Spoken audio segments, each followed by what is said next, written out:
Jamaah rahimakumullah, beberapa minggu ini kita dikejutkan dengan ulah beberapa netizen yang telah memposting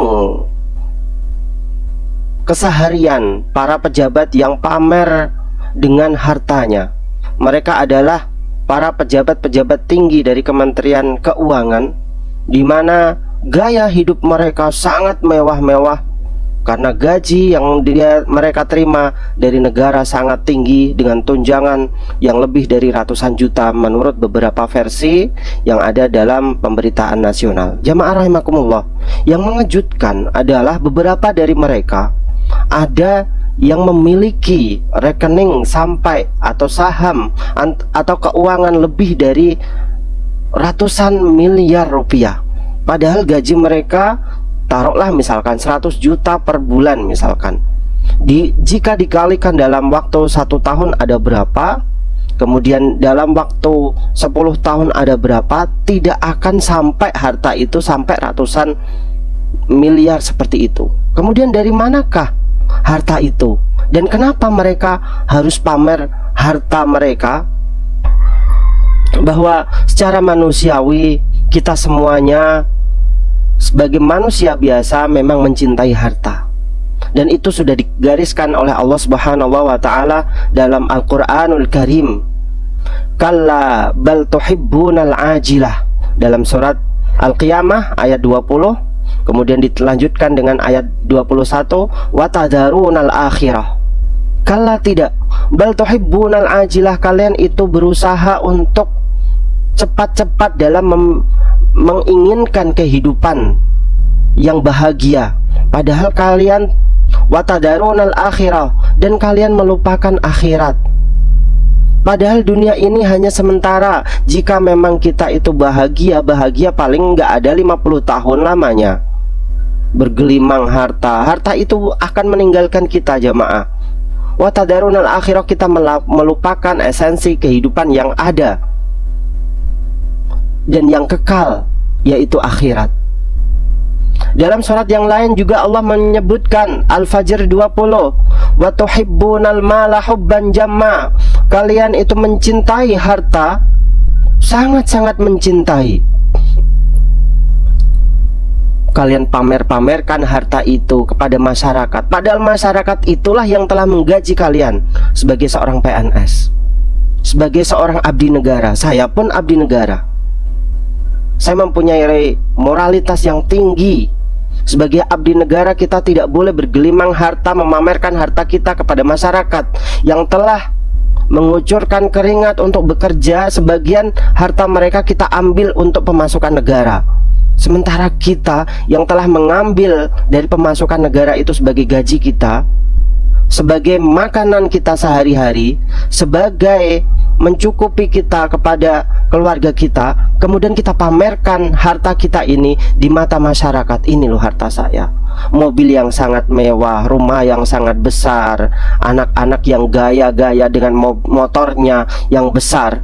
Jamaah, inilah yang terjadi pada fenomena saat ini jamaah. Betapa moral itu rusak. Negara seakan-akan tidak hadir di sini. Ketimpangan antara yang miskin dengan yang kaya sangat jauh sekali. Ini jamaah, sebagai abdi negara, apakah kita tidak ada moral ke arah sana? Kenapa kita malah menjadi orang yang merusak negara ini dengan ketidakadilan, seakan-akan menampakkan kepada masyarakat miskin? Coba lihat jamaah, betapa orang-orang yang tidak bisa sekolah di luar sana adalah saudara-saudara kita juga. Betapa orang-orang yang hutang sana sini itu adalah saudara kita. Untuk kebutuhan sehari-hari mereka, untuk membeli beras saja mereka susahnya minta ampun. Sementara ada orang yang tidak punya etika, tidak punya integritas terhadap negara ini. Mereka memamerkan hartanya di hadapan masyarakat, media sosial, di hadapan orang-orang miskin. Ini loh harta saya, padahal harta itu diambil dari uang negara jamaah. Wa innahu lihubbil khairi lasyadid, sesungguhnya mereka itu mencintai kebaikan atau harta itu syadid, sungguh-sungguh.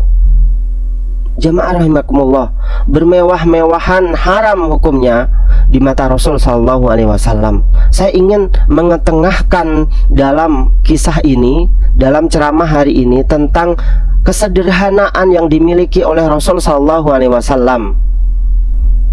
Dan Rasul mengatakan, man jarra saubahu khuyala lam yangdurillah yaumal qiyamah. Barang siapa yang menjulurkan pakaiannya sampai ke mata kaki, maka Allah tidak akan melihatnya di hari kiamat.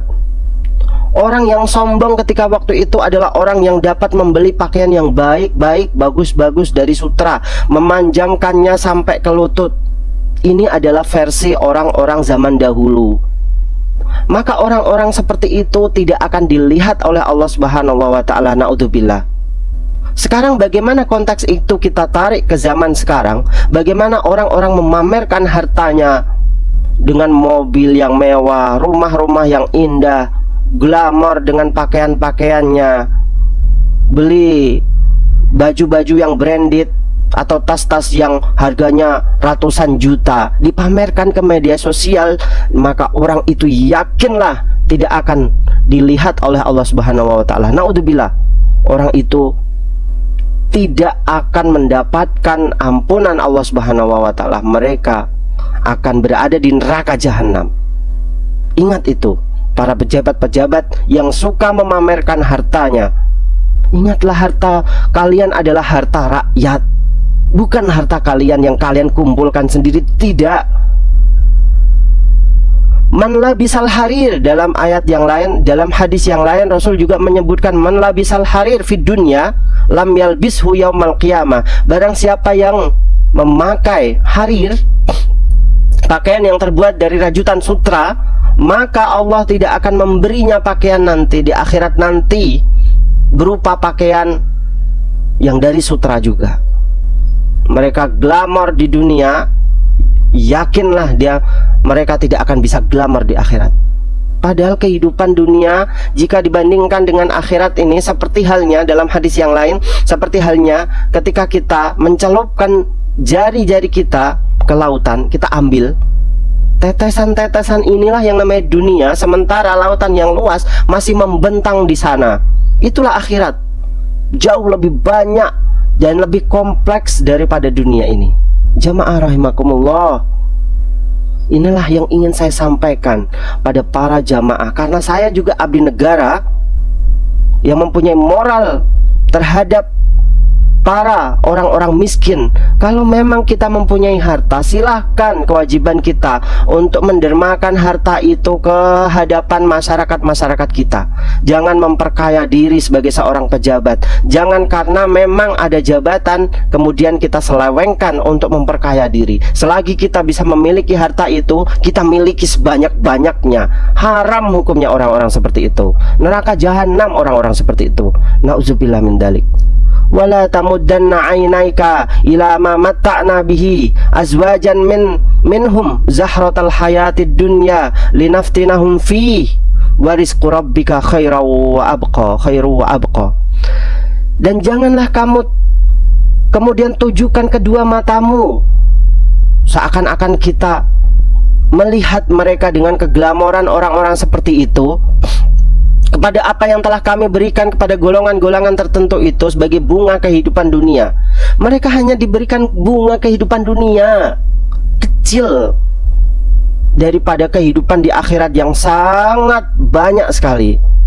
Dan untuk kami cobai mereka dengannya, itu merupakan ujian untuk mereka. Bukanlah Allah memberinya, mereka hanya diberikan oleh Allah kemudian diambil lagi, dan mereka akan ditimpakan siksa yang begitu dahsyat. Dan karunia Tuhan kamu adalah lebih baik dan lebih kekal.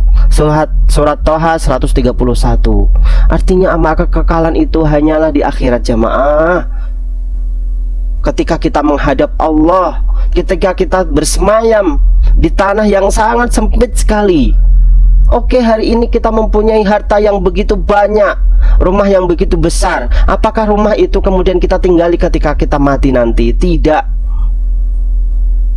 Rumah itu akan diwarisi oleh anak-anak kita. Mereka ada yang malahan gontok-gontokan sampai bunuh-membunuh gara-gara harta warisan yang kita berikan kepada mereka. Nauzubillah.